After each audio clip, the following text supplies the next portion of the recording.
Assalamualaikum warahmatullahi wabarakatuh. Baiklah kelas, kita masuk pada pertemuan pertama ini, yaitu sejarah dan arti ekonomi perkebunan di Indonesia.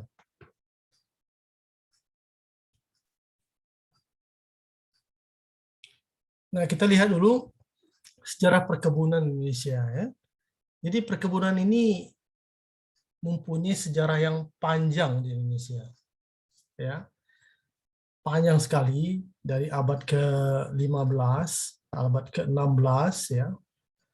Pada masa pelayaran orang-orang dari Eropa ke benua Amerika dan menuju ke Asia Tengah, gitu, mampir ke Indonesia untuk mendapatkan komoditi-komoditi perkebunan unggulan pada saat itu, ya, seperti pala dan cengkeh.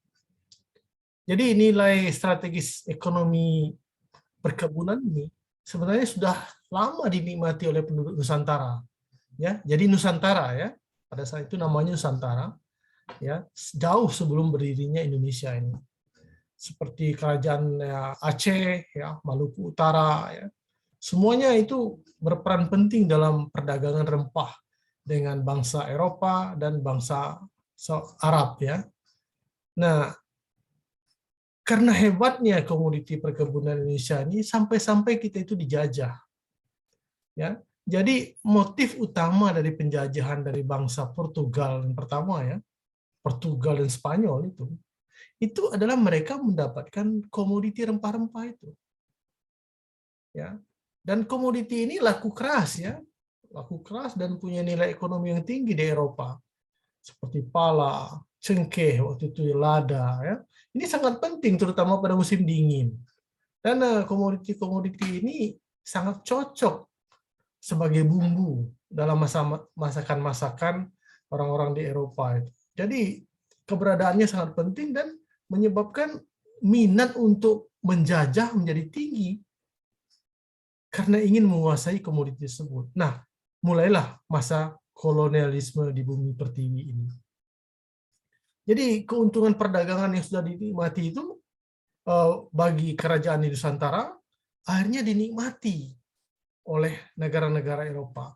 Nah, menjadi catatan khusus bagi kita itu adalah negara Belanda dengan VOC-nya itu. Jadi konon katanya negara Belanda ini tinggal landas dengan berdagang komoditi dari negara jajahannya di bumi pertiwi ini, di Nusantara.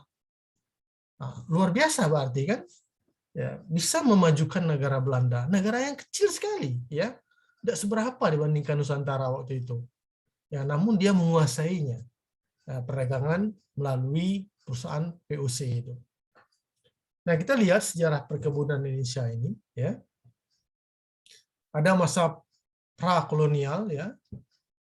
Jadi prakolonial itu memang belum ada sifat-sifat penjajahan. Jadi masyarakat itu mungkin berladang atau berkebun ya hanya untuk kebutuhan dan sistem barter sesama masyarakat dan sesama pedagang tradisional. Nah, masa pertama itu adalah masa VOC. Ini yang paling berat bagi negara kita adalah, bagi Nusantara adalah masa VOC ini, tahun 1600 sampai 1800. Jadi selama 2 abad ini betul-betul VOC itu menguasai semua lini perdagangan rempah di Nusantara ini. Nah, basisnya itu adalah di Maluku, Ambon, ya, dan negara pulau-pulau di timur itu yang menghasilkan cengkeh dan pala. Kemudian masa pemerintahan konservatif antara 1800 sampai 1830. Nah, yang terpenting juga masa sistem tanam paksa. Nah, kita garis bawahi dengan sistem tanam paksa ini. Jadi pada masa itu karena komoditi ini sangat diminati, maka negara-negara yang menjajah itu, para penjajah itu memaksa masyarakat Indonesia, masyarakat Nusantara untuk menanam komoditi unggulan yang sangat laku di pasar Eropa. Sebut saja pala, ya, cengkeh, kopi. Nah, itu adalah komoditi-komoditi unggulan yang sangat penting, ya. Kemudian masa Perang Dunia I dan Perang Dunia II. Nah, pada masa Perang Dunia I dan Perang Dunia II ini orang begitu tertarik dengan komoditi karet. Ya, komoditi karet sebagai bahan mentah ini untuk ya membuat peralatan-peralatan sepatu, alat perang yang lain. Ya. Awal kemerdekaan, awal kemerdekaan masih komoditi-komoditi karet serta komoditi rempah-rempah. Kemudian masa Orde Baru, ya dia mulainya perkebunan di Indonesia yang ditandai dengan berdirinya pusat penelitian kelapa sawit itu. Dan sampai sekarang Orde Baru dan Reformasi, perkebunan Indonesia sudah berkembang dan memberikan kontribusi yang luar biasa. Ya, memberikan kontribusi yang luar biasa. Komoditi perkebunan ini, nilai ekspor komoditi perkebunan ini hanya kalah dari tambang, minerba, ya, mineral dan bahan tambang. Nah, oke, sekarang mineral dan bahan tambang itu lebih unggul dari komoditi perkebunan. Tapi ingat, mineral dan bahan tambang itu mempunyai masa habis. Nah, itu dia. Sedangkan perkebunan ini sifatnya recycling. Pada fase tua ya diganti, ya, di replanting. Maka dia bisa berkembang terus. Nah, di sini letak nilai strategis perkebunan bagi Indonesia. Nah, kita lihat di sini, ya, di masa Orde Baru sampai sekarang, ya, di masa Orde Baru itu, tonggak penting juga bagi bangsa Indonesia itu adalah adanya proyek PRPTI, ya, proyek peremajaan, rehabilitasi, dan perluasan tanaman ekspor. Nah, di Jambi ini banyak nih. Di Jambi itu terutama komoditi karet. Ya, komoditi karet yang terus dibudidayakan. Waktu itu memang harganya masih bagus sekali. Sehingga Jambi itu dikenal dengan daerah karet, ya. Tapi jangan disamakan, katanya orang Jambi suka bikin jam karet, ya. Tapi itu memang kondisi demikian memang benar ada bahwa karet itu mempunyai masa yang jaya di Jambi. Nah, kita lihat sini adalah komoditi karet, ya. Indonesia sendiri, ya, tanaman ini pertama kali dikenalkan di zaman jajahan Belanda. Ini luar biasa, ya. Bagaimana benih karet ini diselundupkan dari Brazil. Konon katanya benih karet ini diemut di mulut orang Portugis itu. Ya, diemut di mulut beberapa butir untuk melewati penjaga. Karena orang Brazil orang-orang Amerika Selatan itu sudah paham komoditi ini sangat penting. Nah, jadi pada tahun 1864 itu dibawa, ya, ditanam di kebun raya Bogor, lalu ditanam di Sumatera Utara. Mulailah berkembang komoditi karet di Sumatera. Nah, ini jadi luar biasa, ya. Jadi karet ini bukan asli dari Indonesia. Oh ya, sebagai catatan, konon katanya komoditi-komoditi perkebunan yang luar biasa ini, konon katanya cuma cengkeh dan pala saja yang asalnya dari Indonesia. Sisanya bukan. Ya, jadi semua itu adalah tanaman-tanaman asing yang kebetulan cocok dibudidayakan di daerah Indonesia. Nah, ini karet, ya. Udah lama sekali. Di Jambi sendiri sudah 120 tahun. Kemudian kelapa sawit, ini luar biasa. Bermula dari 4 biji, ya, yang dibawa dari Afrika. Nah, bayangkan, 4 butir, ya, 4 butir ditanam di kebun raya Bogor pada tahun 1848. Dan sekarang, waduh, kalau kita mau jujur, tanaman kelapa sawit Indonesia ini itu sudah 14 juta hektar. Yang terdaftar sih 10 juta katanya. Yang 4 jutanya nggak terdaftar, alias di tanah-tanah konservasi. Tapi ini menunjukkan komoditi berkembang pesat di Indonesia dan memberikan kontribusi yang luar biasa. Kopi, nah ini luar biasa juga, ya. Kopi ini masuk pada tahun 1696, ya. Dibawa oleh orang Belanda dari Malabar.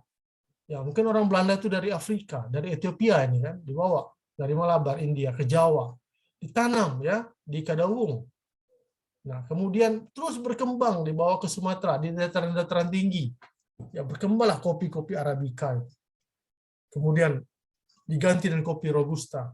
Ini menunjukkan kopi ini memang menjadi komoditi yang sangat penting sampai sekarang, ya. Sampai sekarang ini komoditi menjadi sangat penting dan memberikan banyak devisa bagi negara kita. Teh. Kalau teh ini luar biasa, ya. Di Sumatera sebenarnya teh terbaik itu dari Sumatera, terkenal dengan Sumatra Supreme Tea, ya. Sumatra Supreme Tea ini tehnya para raja di Eropa, ya. Sekarang Sumatera Supreme Tea ini masih tersisa di Kaywaro. Ah, tuh. Itu Ratu Inggris tehnya dari sini. Ya. Ya, ini dibawa dari Jepang dia ke Indonesia pada tahun 1684. Jadi luar biasa ya. Tanaman-tanaman ini semua berdatangan dari berbagai belahan dunia. Masuk ke Indonesia ya, masuk ke tanah Nusantara ini, dibudidayakan dan terus berkembang ya. Kakao juga. Wah, ini luar biasa ya. Kakao ini luar biasa. Dari daerah-daerah Andes ya dibawa orang Spanyol ke Minahasa dan Sulawesi. Sampai sekarang Minahasa dan Sulawesi itu adalah tempat di mana budidaya kakao terbanyak. Dan konon sekarang sebenarnya Indonesia itu sudah nomor 1 untuk kakao forestero ya. Nah, jadi luar biasa. Komoditi kakao ini luar biasa. Nah, kita lihat ya, bagaimana dampak ekonomi tanaman perkebunan ini. Oke, ini data, kita lihat data tahun 2012. Ya, udah jauh ya. Nah, kita lihat cukai rokok aja 95 triliun.